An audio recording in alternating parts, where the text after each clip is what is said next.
an Unspoiled Network podcast. This is Spoil Me, covering Dark, Season 2, Episode 3, Ghosts. In this episode, Ulrich reveals his name to Egon, and it seems as if Egon is starting to put the pieces together for a second, and then I'm like, is he though? Is he? And I really don't know who the fuck Adam is, and I'm like killing myself trying to figure it out. Welcome to Spoil Me.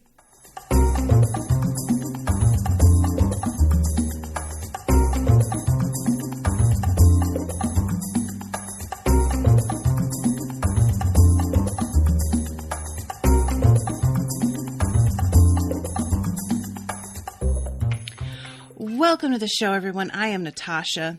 First of all, thank you very much to Nikolai for commissioning this episode. I have watched this one twice now, maybe 3 times. And I feel like I'm getting a better handle on it, but I think out of all the episodes I've covered so far, this one might be the most confusing simply because it deals in some ideas that other episodes haven't hinted at, or if they have, I didn't know that they were. The rest of this show, when they have been dropping bits of information that didn't make sense at the time, we already had something like pretty intense to focus on in the plot that made these little drips and drabs of other information or other plot issues seem like they were interesting but not crucial. I want to know, but I'm not going to spare information, or I'm not going to spare the hard drive space in my brain that is focused on how do we get Mikkel back to our timeline. I'm not going to waste that time wondering about a book written by an old scientist man. Right? Does that make sense? So, like, we're having some bits of info dropped, but it's just like, yeah. That for me is background noise that I feel comfortable not focusing on and leaving sort of behind and trusting the show to eventually reveal to me what it means. This episode, it was much more front and center, the information that I didn't really understand. I mean, the whole ending with Noah getting these pages, this is obviously a turning point. Noah, I had mentioned before, goes back and forth when he talks to different characters regarding his sort of messaging. And there are many times where it seems like he is fully in on the belief that there is a God, that this is all meant to be, that there is somebody who is in charge that he trusts. And I don't know if what he has discovered is genuinely shaking his fear or shaking his faith. If it's oh, now that I've read this, I don't trust the person I'm working for. Or if it's now that I have read this, the person I'm working for, I realize may just be wrong. There's a difference between, I don't trust you because I think you've been lying to me about what you're doing, and I don't trust you because I think that you don't have good judgment on this. And it could really be either one, but there's a feeling of betrayal when he finally looks through these pages at the end of the episode. So, and we have no idea what these pages are. I don't know what's going on with Adam and their relationship. I do not know what's going on here. And Claudia is sacrificing herself for the sake of him getting these pages. At least that's the vibe that I get. And that to me says these are incredibly important and have a lot of meaning that she seems to think are going to sway events in her favor. That's sort of how I'm interpreting the way she's chosen to handle all this. And he mentions Charlotte as well. Is he Charlotte's father? Is that what this is all about? Because like we have talked before about how we don't know who Charlotte's parents are. She was apparently raised by her grandfather, who is this scientist. And if Noah's her father, we haven't seen anything like affection coming off of Noah at all. I don't know who Charlotte's mother could possibly be. Guys,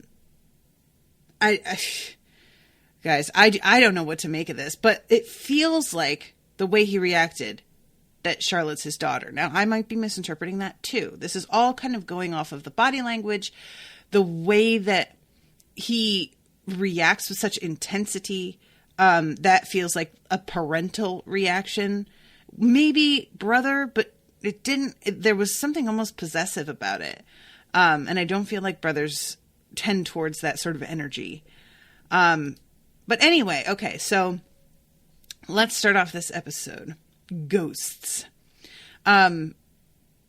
We start off, and guys, I cannot tell you how much having these subtitles on for this show, I really wonder what it's like when people watch things without them. Like, because I have subtitles on, and when I say that, I'm realizing that you're going to think that I'm talking about the translation. I mean, the translation is absolutely part of it. I guess that is subtitles, and what I'm talking about is closed captioning. When you have closed captioning on, it will tell you what the music is that's playing in like sort of vague terms. So it'll say something like ominous music, or it'll say something like mysterious tune plays, which I find it kind of fun that it'll be that it will vary that much. It's never just blank music. It will sometimes say blank music. It will sometimes say blank tune. It will sometimes say blank tone. And there are all kinds of adjectives to fit into that blank. So it can be ominous, mysterious, cheerful, lilting. What was another one that I saw recently? I find it really interesting. And for those who have auditory processing problems, I wonder how much that helps, because like, think about the way it is for those of us who can hear. The music that's playing during a scene hugely affects the way that we see a scene, right? So something that might otherwise, if you're only watching it without any music, seem kind of warm and comforting, is going to have a totally different vibe depending on the music that's playing in the scene. So like when we first see Mikkel talking to Noah, that scene could very easily be interpreted as positive. Here is a priest who is here comforting a little boy in the hospital, explaining to him to have faith in God. But as we're watching, we know that's not what this really is, simply because of the music that is playing over the scene. And it's going to be very different if you have problems with hearing. Just seeing it written, ominous music playing before you begin to read the actual dialogue text. But I must assume that if you have problems with processing, you keep that in mind as you're watching somehow, so that it's always in that context, the way that it is if you're actually hearing the music the whole time. Anybody who is, has an issue with processing sound, I would be really interested in hearing how these kinds of subtitles help or don't help, as the case may be. I figure that they must help, And it surprises me that it never occurred to me that they would do subtitles describing the music in a scene. Because it just sort of, for me, I always felt like that was just like an extra that isn't crucial. But the more I think about the important role music plays, the more I'm like, oh, that's really crucial, actually. That helps you interpret and process what's happening to a huge degree. So anyway, this scene opens with the subtext cheerful xylophone music. And the reason I mention this is because I disagree I guess one could say that it's cheerful xylophone music, but I am not seeing this as cheerful music. This is creepy music. Like, that is what I would have used as the adjective for this scene. So we have the like slow pan around this fucking bunker room with its awful like aqua carpeting and wallpaper and whatnot. There's all these like toys around, but then there's also the wiring for this machine. And it's really interesting because this machine looks like a much larger version of the thing that that like sort of just goes around the kid's eyes at a later point. I say a later point, but like it's unclear if it really is a later point. Like when I say later point, obviously in the timeline that we understand, it happens later with, Eric, with not Mikkel, who's the other one? Mads. It goes around their eyes. But as far as I know, in terms of like the timeline of processing how this machine should work, this could be a later iteration of it. And they just took the information on how to build it back in time. That's what's so like tricky about this. But this is a weird scene that I don't know how to interpret at all. The last time that we saw Helge, he was in the bunker and he saw the wall like open up in front of him. And then he touches fingers with Jonas, who we don't see at all this episode, by the way. I don't think we saw him last episode either. His last episode, it's been so long since I recorded the previous one, I can't remember. But it feels like a while since we've seen him. And he winds up getting pulled into this time, right? When he touches him, what happens there? I'm trying to like remember. There's nobody in the chat today to help me out here, so forgive me, everyone. But he is in the bunker now in his correct time. He like this Helge is like obviously a far ways along in healing because he has the scars on his face, which, they are obviously visible and will be his whole life, but they are mostly healed. And he's holding on to a coin, the way that the other kids who have been sent back and forth in time have been holding on to them. And Noah is telling him that time chose him and that God chose him and not to worry, that we are always watching over you wherever you go. And as he's telling him this, Noah is putting some of this like radioactive material into the machine and is closing the doors on it around Helge. And it's just fucking traumatizing, like watching this. And this poor kid who has already been through so much getting subjected to this. And he starts saying tick tock as he closes it. And then it just cuts to the credits. So we don't see the machine start up. We don't see where Helge goes. None of that. When Helge returns home later on this episode, we have no idea what has happened to him in the interim. It is very unclear.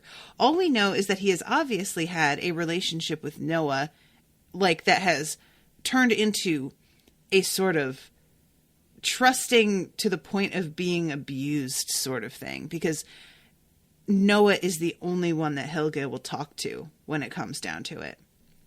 And it's a really unnerving thing to see him be like flat out refuse to speak to his own mother. I mean, not that he had a great relationship with his mother, but obviously there is a piece of him from the way that he hugs Noah once Noah like returns. I feel like Helge is afraid that returning home means that Noah has like abandoned him. That's how I interpret his reaction to seeing Noah, is relief that this man is still in his life, and that he had been afraid that Noah was sending him back off to his family, whom he does not trust or feel loved by, never to see him again. I am unclear about whether the Noah that he hugs is the same Noah that he was just spending time with. It seems like it's probably the same guy, but it could be that Noah he was like being locked in by was a future Noah, and that the Noah from his time isn't aware of their relationship quite yet. It is really, really hard for me to tell. There are some people that there's sort of like, they have their little giveaways about like which timeline we're in, or, you know, I mean, it's just generally a lot of times they're showing themselves to age. Noah doesn't have that effect. Every timeline he looks the same. So it's really difficult to know. So then after the credits, we have the scene with Ulrich's wife and, I am forgetting her name, the woman in the amazing suits. But she is going down, or I say Ulrich's wife, Egon's wife. She is going down on Egon's wife, and his wife is fully dressed. It's like, which turns out to be very lucky because a child walks in shortly afterwards, and it seems like this child is pretty like,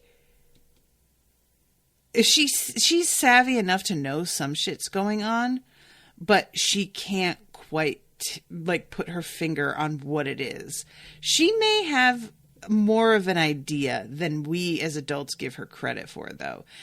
Kids are really good at sensing different kinds of energies, and sexual energy and sexual tension is a really particular vibe that I know as a child I was able to pick up on pretty easily. Both of my parents had issues with feeling attraction to people that they were not married to. And every time that I was in the room with that parent and that other person, which I was in the room with them both a shocking number of times, I could 100% tell that there was something going on, even though the two of them were being, to anyone's eyes, apparently very circumspect about it. As a kid, I fucking knew there was something going on. And I can't help but assume that Claudia winds up knowing what's happening sooner rather than later. So, yeah. I wish that I could remember these two women's names because they have like Amazon X-Ray is so helpful. I'm going to IMDb this episode and hope that this doesn't ruin everything. So forgive me, guys, because this woman comes up a bunch in this episode and I don't want to have to stumble through, talking about her by just calling her, that woman the whole time.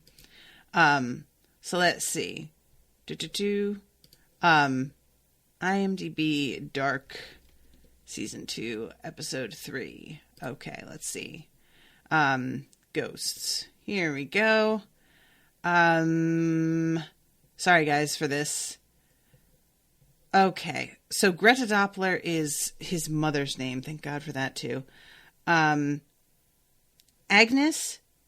is Egon's wife. And is Doris the woman?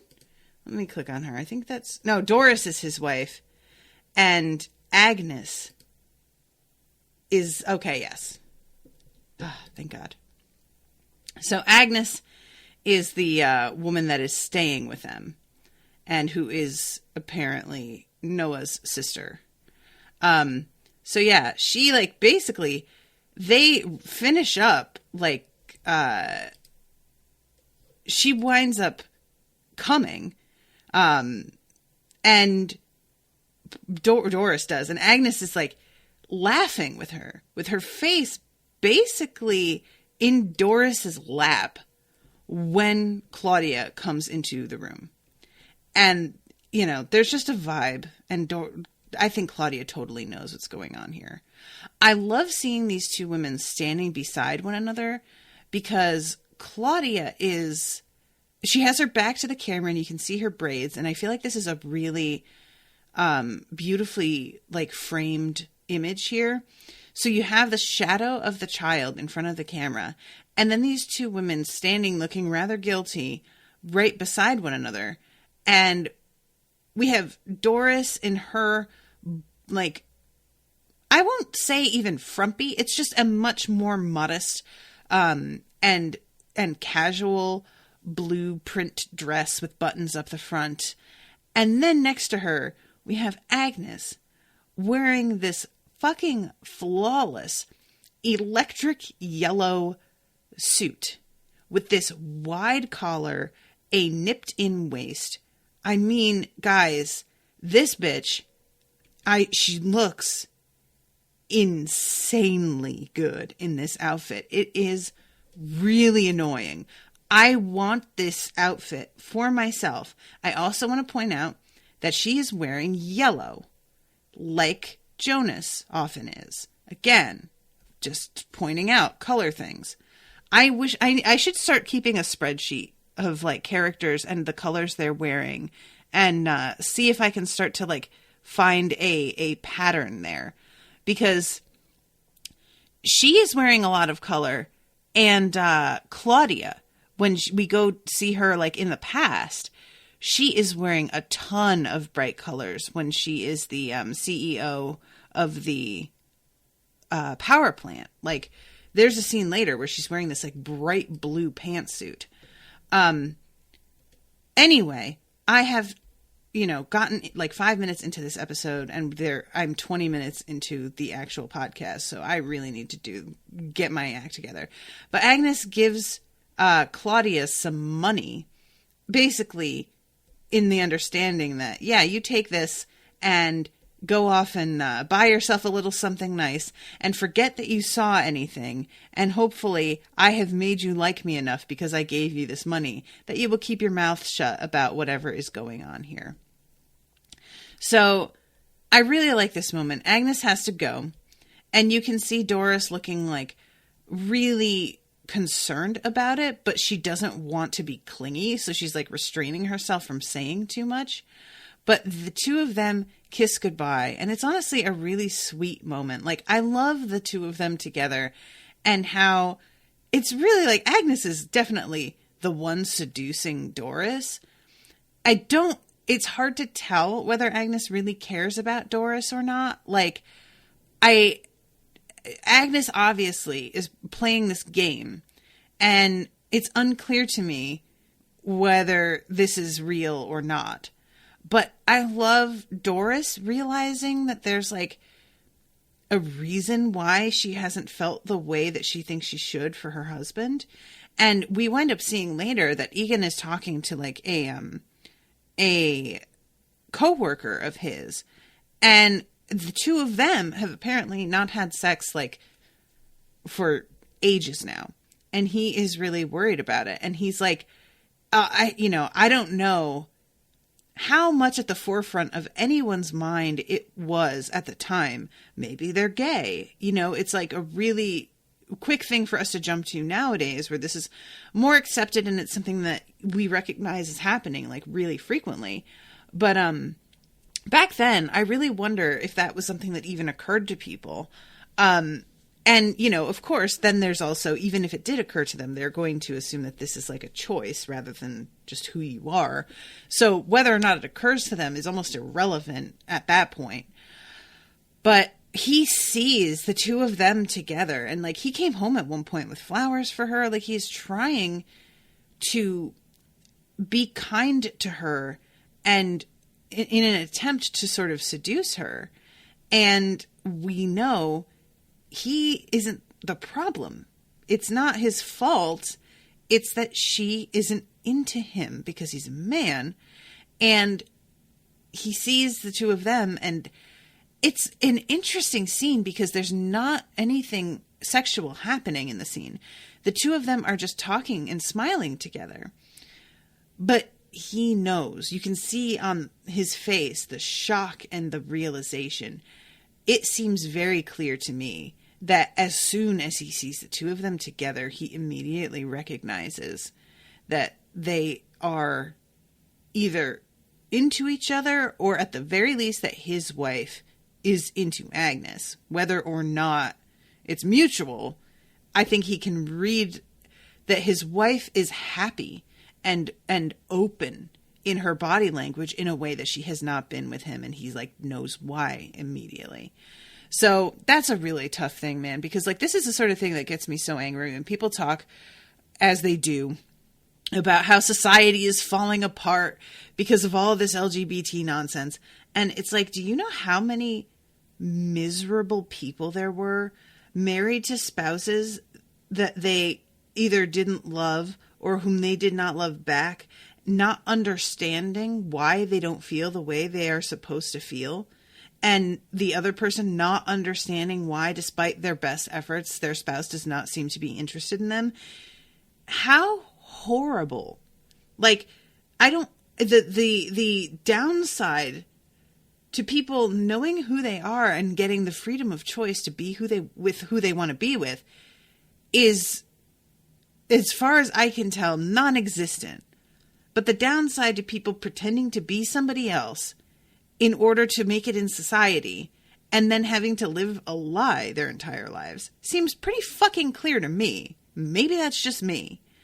But yeah, this whole thing is like, it's painful to watch because it's not Egon's fault. It's nobody's fault, you know, but he is the one that is going to be like suffering. And I say that, of course she will too, because I'm sure she doesn't want to be in this position. But as of right now, she has somebody and he doesn't have anyone. So I feel for him in the moment a little bit more than for her, but I guess we'll see. So we see Helge returning home and his mother, you know, freaking out. And it says underneath 4 days until the apocalypse. And his mother freaks out to see him, but he has like no reaction. When she hugs him, he does not hug her back. It is clear that some shit has changed in him. He was never, it doesn't seem, a very, what's the word I want? A very affectionate child. I didn't get that vibe. She had not taught him to be so. But this is much more extreme than it had been before.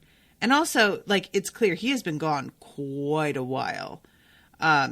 So, because of the fact that he has healed so much. And that's the part that I just really want to know about. What has happened to him in the time that he has been gone?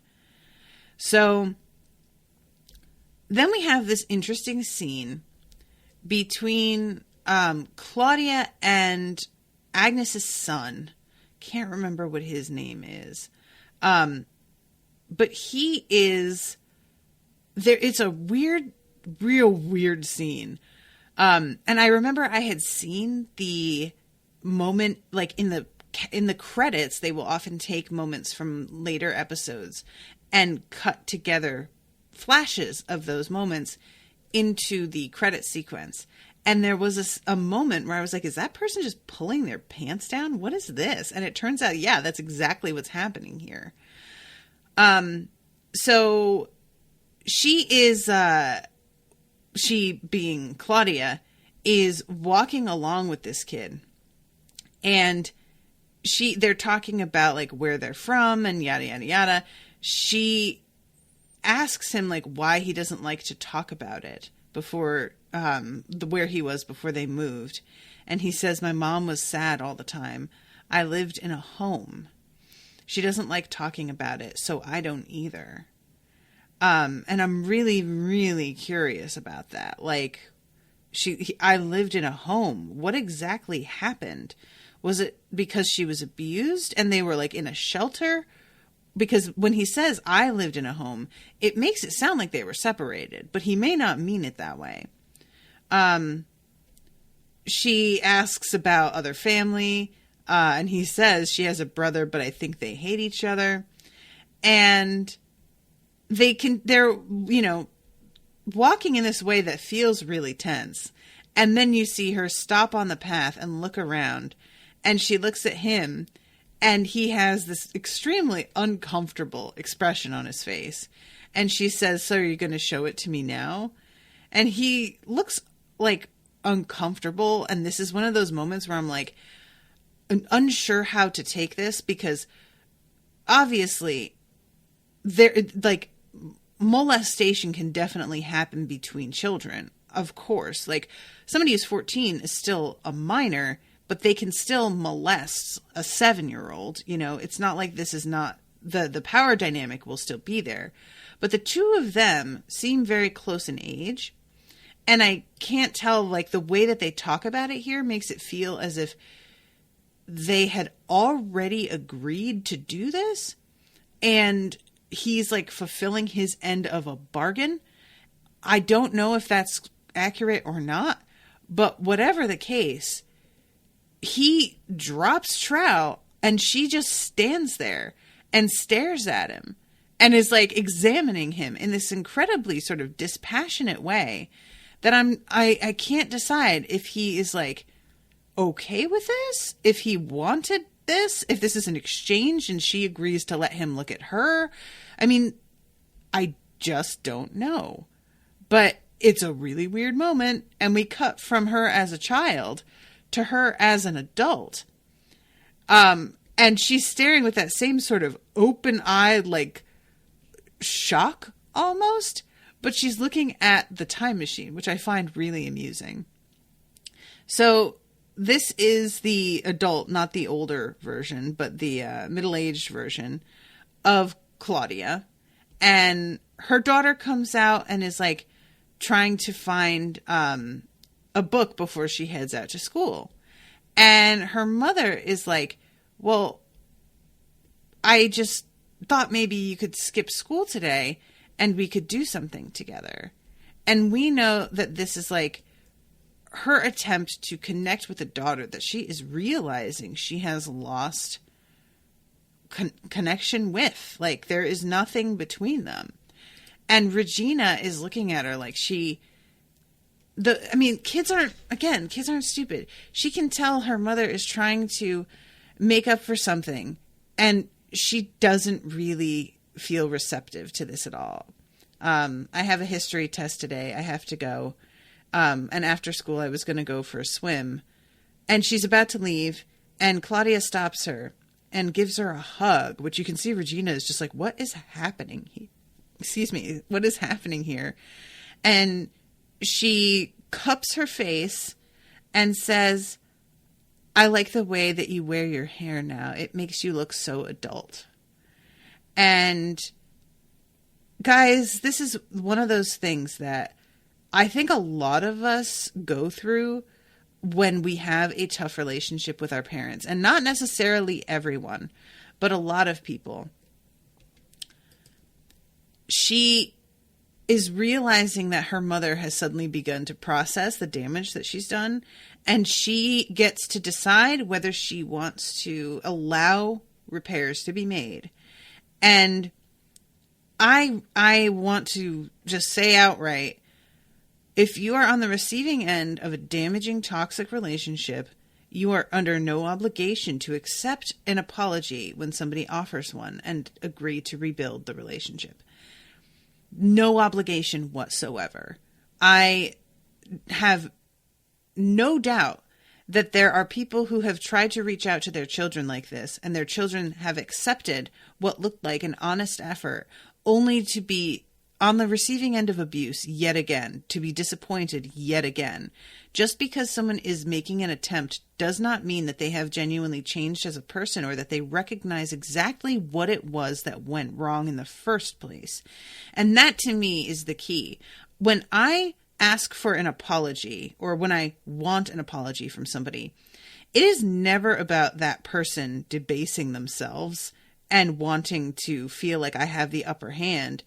I want to know that the person apologizing seems to understand why exactly what they did hurt me, and give me an indicator that because they understand and have processed that, they are going to work against that happening again. And if somebody reaches out to you in the way that Claudia does to Regina in this scene, where you just get this hint of a regret, but they do not explicitly apologize and tell you why they are sorry for the way they treated you, it is understandable why you would not trust that person's attempts, because you don't even know if they understand what they've done to you. So there's no reason to expect them to change their behavior. And that's kind of where I'm at here in this scene, is that I sympathize with Claudia wanting to reconnect with her daughter. I sympathize with her realizing that, like, she only has a limited amount of time and that, you know, everything is going to go to hell, and she has, like, the knowledge of that. But she doesn't actually say to anyone, including herself, wow, I've been really shitty to her. I have, like, really criticized her a lot or ignored and neglected her. It feels like she knows that, but she doesn't say the words. And to me, saying the words is the thing that indicates that you are willing to process your own faults, which is the only way you improve on your behavior as a person. So while part of me wanted Regina to be a little bit more receptive, not for Claudia's sake, but because I think it would have made Regina feel better in the end, I also respect the fact that there is no reason for Regina to trust her mother right now. She has not been shown that this is a person who ever notices the way that she's feeling, and that it has never been a factor for her mother whether she, Regina, is happy. So, yeah, it's a tough scene. And Claudia sort of walks after her as if she wants to say something else, and she can't think of anything. And then all of a sudden, because the thing that Regina said as she was leaving was, I'm out of time, Claudia says to herself, time. And all of a sudden, she remembers the book that Helga gave her that she had, like, unwrapped and been like, I do not know what the hell this is at the time.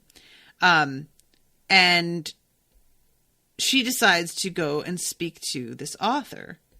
And it's a really, like, because we know that older Helga, like the one that winds up going back in time and purposely getting into a car accident, older Helga is aware that Adam and Noah were lying.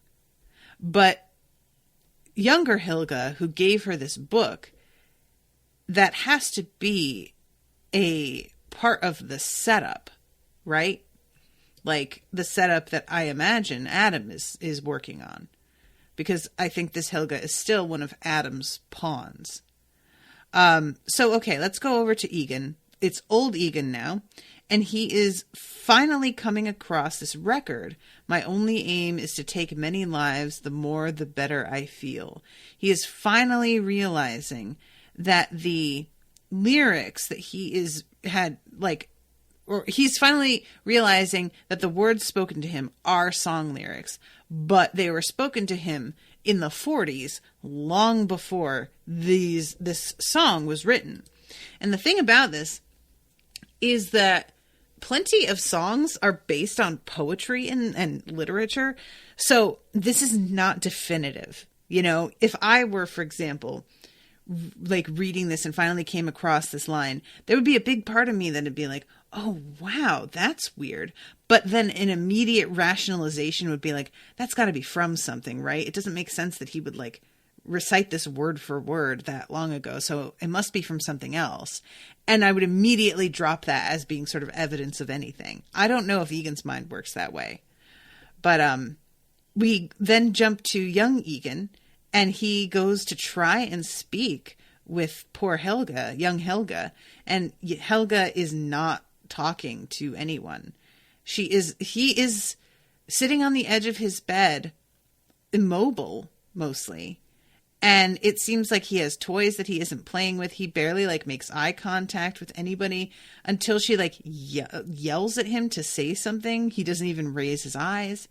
And then we cut to middle-aged Helga. and he is in this hospital, and Claudia has come to see him with the book. And it feels like something crossed over in him with this car accident. And he's having difficulty expressing himself here. She asks, "Why did you give this to me?" And he says, "I figured you might be the only one who could understand me." And he's not like making a lot of sense here. The way he's breathing, the way he's moving, it all feels like a lot of effort. He says, "Time is always with you wherever you go. You carry it within and it carries you. It sees and hears everything you do and say." And she understandably just says, "I don't understand." And he says, "He said it's a struggle between good and evil, between light and dark, and that the travelers could undo everything that occurs. And if we succeed, none of it happens." And she's like, "Okay, who said that to you?" And he says, "Noah," but she doesn't know who that is. Like, I kind of wondered if when he said it, she'd be like, "Oh shit." But no, she does not know who that is. And he grabs her hand and says, "You are never to trust him. Never. You understand?" And just really is like holding on to her hard. And finally he realizes that he's scaring her and lets go and starts apologizing and says that he never wanted all this. And you can see that she is really shaken, but has no idea what to make of any of this.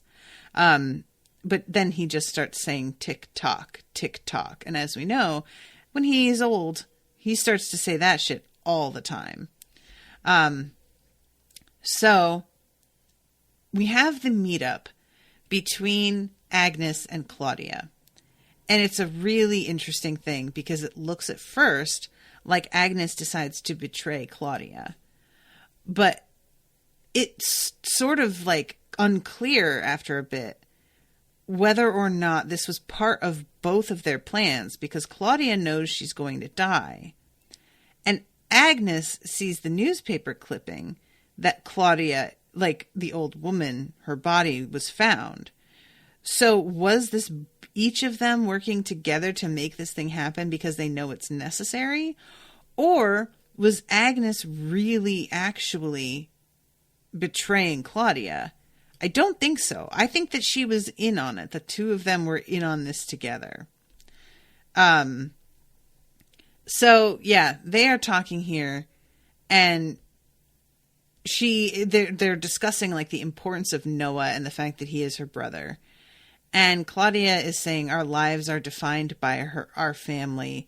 You know, as much as you may want to get away from him, he is your brother. You are the same blood. And it points to a betrayal, but I think that this is just them sort of talking around the point. And she says they are going to begin the cycle in 4 days. And she says, your brother is a blind fool. All the suffering he causes people, but it will come to an end. And Agnes has an expression like she has heard all of this before and she knows it to be true. So she gives Claudia gives Agnes the newspaper and says, you must give him this. Not yet. There is still time. And that seems to me to, that seems to me to be Claudia telling Agnes, you have to betray him, you know, or you have to betray me and get him to kill me. Jesus Christ, guys, I cannot articulate anything. This is really hard for me this morning. Why? Yeah, because of the look that Agnes gives her, I think that it's not a real betrayal, right? This is just her agreeing to do this. So Claudia says, I wanted to thank you for everything. And it's a weird thing to know that, like, Agnes is here with the older version of the little girl who she just gave money to. And Claudia says, my mother loves you. Did you know she will make you very happy if you let her? And I'm like, oh, please actually care about her. Please actually care about her, Agnes, because if you hurt that sweet woman, I will kill you. So they embrace, and then we go to the conversation between middle-aged Claudia and the scientist. And he explains that there are things that exist that have no origin. That basically, the book that she is handing him, there is no point at which he wrote the book, that he created these ideas. He is handed a fully written, published book by somebody from the future, and likely just like copied it out and then sent it to be published, maybe. If that book like exists in print anywhere, I don't know. But like anywhere other than the one copy that keeps being handed back around. But yeah, it's this isn't something that comes up in other time travel shows as well. Like in Outlander, for example, there is a woman who comes from the future, and she, in the past, creates indoor plumbing. And realizes that, like, she didn't invent this. She is sort of, like, retrofitting. Is that the word? She's figuring out how something works, like reverse engineering. That's what I'm looking for. That already exists where she's from. So she's not inventing the idea of it.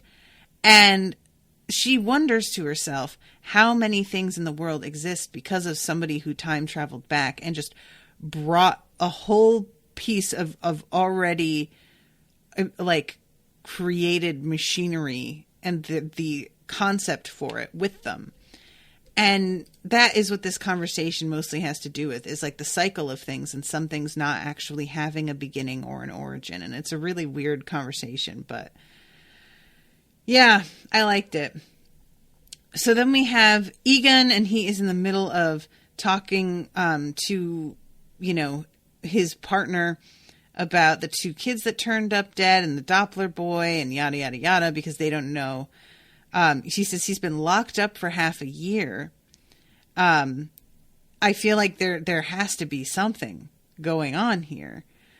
But they finally say, let's question the psycho once more. Maybe he'll talk now. And I didn't know who they meant. And it turns out they mean Ulrich, who is being kept in the basement in holding because nobody has come to claim him, apparently. Like, why would they? And he is, he has been injected with sedatives. So they're, like, asking his name. And it becomes clear as they walk out and he says his name. He's not unwilling to answer their questions anymore. He just can't. He's, like, trying. And then when we go to the future, we have older Helge coming and talking to old Ulrich in the psych ward, showing him the album and saying, I figured out exactly where those words were that you said. And this conversation, Ulrich is sort of burying the lead here. He says, why didn't you ever tell us who you are? And Ulrich says, Ulrich Nielsen. And you can see Egan's face just be like, wait, what? And he doesn't seem to I don't know. This Egan does already know young Ulrich, right? He is retired and had been the cop before. Is that true? Or I'm trying to remember what year this is, because that was 1986 that he came to. Is that the year that they're still in, or have a couple of years passed? Is it 1988 now, or is it still 86? Did he just talk to young Ulrich earlier that morning? What exactly? How did these things line up? So when we come back into another scene with Egon, he is asking about what Mikkel has said about his family to Inez. And Inez is being really, really cagey with him. She seems aware that there is something weird about Mikkel and his origin, but I think that she's just very protective of him, and she also is like worried that if they do find his parents, there's a chance she will lose custody of this kid, and there is no reason to think he'll be better off with his parents than he would be with her. So she doesn't really want to give him any information. She says something to him about how the kid's asleep in the middle of the day because he hasn't been feeling well, but he spots some sleeping pills like just out on the hall table, which sort of indicates, and I think we're supposed to take it this way, but it was just so strangely done, that she put the kid to sleep on purpose in order to keep him from answering any of Egan's questions. But Egan is pretty insistent, and it's like, I'm going to come back and ask him about this. And he asks for a photo of Mikkel, and she finally gives it to him. And when Egan, in 1986, shows that photo to Ulrich loses his mind, and he winds up getting separated out. He tells Egan, you knew he was here the whole time, didn't you? He thinks that Egan is fucking with him. But the truth is, Egan has just been really slow to put the pieces together, that's all. And he still isn't even sure what this child is to Ulrich. It seems like this was just an experiment to see how he reacted to seeing this boy's face, but that Egan was not ready for the reaction that he got at all. So yeah, I am extremely curious what's going to come of that. So then we have the scene where Agnes gives up the information to her brother, and he is trying to tell her brother that Adam is full of shit. And she tells him something about knowing where the pages are, and he says she would never have told you. And then she pulls out the piece of newspaper and hands it to him and says, Claudia has them. And he opens it and reads it. And of course, we know now what this says, but we didn't at the time. So in return, I want you to tell Adam that I wish to come back before the new cycle begins. And he seems like really weird about, he says, you'd forsake her? And she says, surely you can't hate your own sister the way you hate her. And she puts her hand on his face, and he seems to be melting when she touches him. Like, there's obviously something between the two of them. And part of me is like, is there like something incestuous happening here? I really hope that's not it. But there is certainly like a tension that I find really like disconcerting and interesting. And sure, with that fucking outfit and those black gloves, she looks amazing, guys. I cannot deal with this outfit. Ugh. So then we come to young Egan and older Claudia talking to him.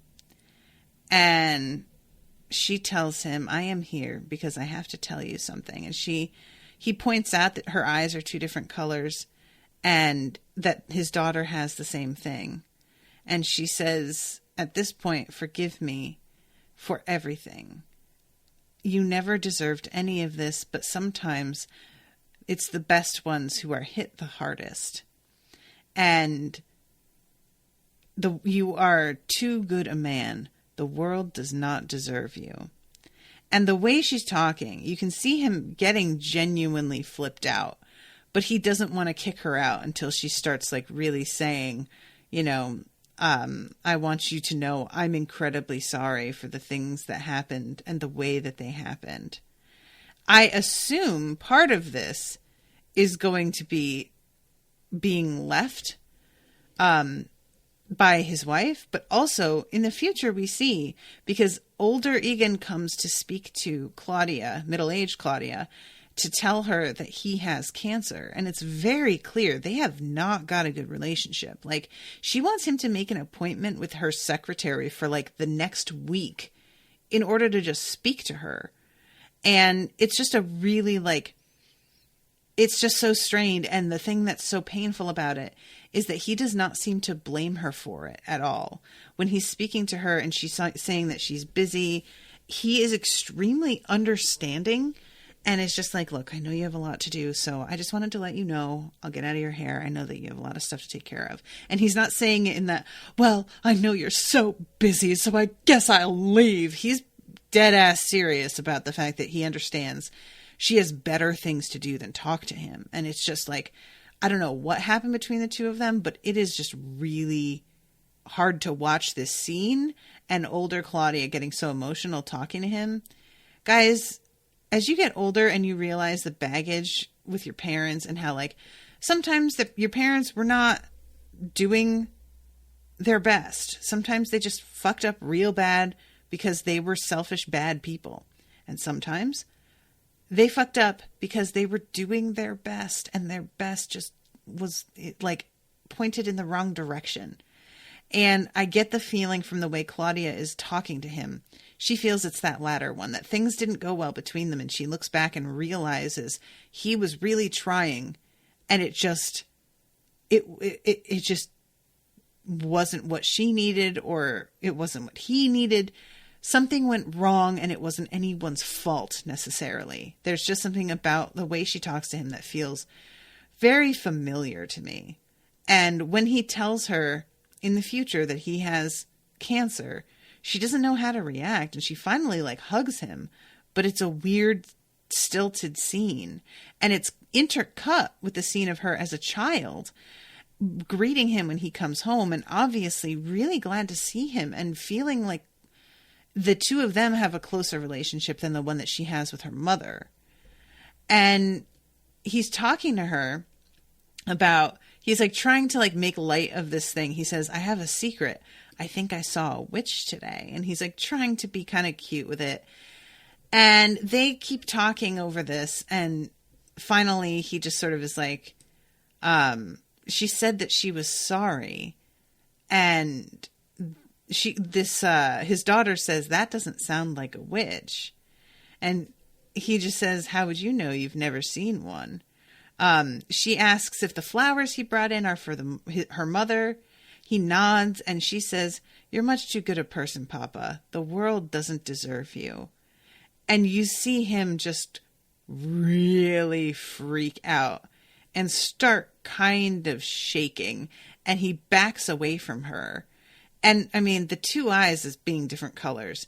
It's not that, like, old Claudia bears almost any resemblance to her younger self. Like, there is no way for him to be able to know other than that being very distinctive and something that would not change with age, that you can tell. And it's like he sort of has to keep the fear off his face as he's talking to his daughter, because he can see she doesn't know what's going on. But his acting in this moment is really good. That, like, kind of just barely restrained hysteria. And he tells her that he's just having deja vu, which, I mean, that's one way to put it, I suppose. Then we see older Claudia coming to the scientist, and she's giving him the book for the first time. And this is the youngest version of him that we have seen. And also dropping off the machine. And he says, won't you explain what it does? And she says, you told me someone else explained it to you. It's just like all of these things going in circles, guys. And he says, I never told you anything. Nobody explained anything. And she's like, not now, in the future. And I'm like, oh, Claudia, sweetie, you are just confusing the hell out of everybody. So then she has the confrontation with Noah in the woods. And it's amazing because, like, she has met him with complete knowledge that he's going to kill her. And he seems to think he's really got one up on her. And she says something like, oh, is this part of a game that maybe you still don't know how to play? To which he's like, don't you fucking start this shit with me. But we know that's exactly what it is that's happening here. And he shoots her and opens up the pages that are in her pocket that I guess are, like, I'm trying to think, have we seen like a journal or a notebook that was missing pages? I don't even remember. But he pulls them out and starts pawing through them and says, this isn't true. This can't be true. And the last scene is him speaking to Adam. And Adam is asking him whether or not he found the pages. And he lies to him and says no. And I can't tell if Adam is aware that he's lying or not.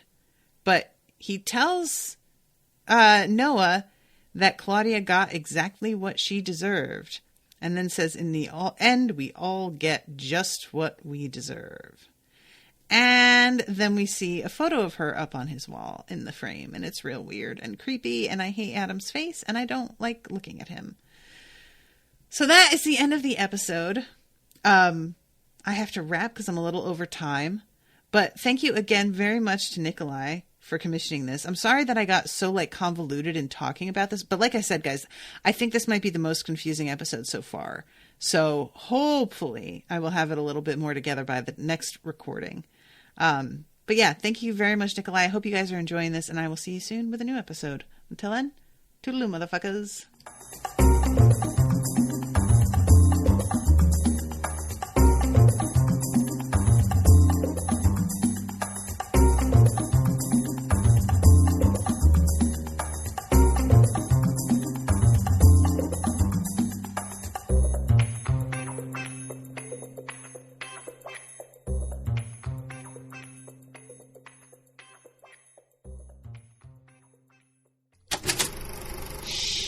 That was an Unspoiled Network podcast.